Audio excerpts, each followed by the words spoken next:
જેવા મિની બ્લોગમાં તમારા બધાનું સ્વાગત છે। હવારમાં નીકળી ગયો બુલેટ લઈને પહોંચી ગયો દુકાને સામાન લઈને નીકળી ગયો પાછો કારખાના બાજુ।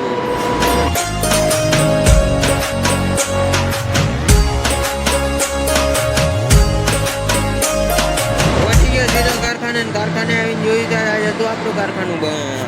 પછી ભલ્લીથી ભઠ્ઠી રેતીને મારવાનો તો રખોડીને ધક્કો ભરવાની હતી ગાડી। फाइनली रखोड़ी धक्को मरी गयो એટલે लगाड़वा માંડ્યો सीधी गाड़ी। देख सकते हो मेरे भाई बहन, आप सभी को नवा ब्लॉग में स्वागत है। ये हमारे विष्णु भाई जो गाड़ी भर रहे हैं इसलिए ये विष्णु भाई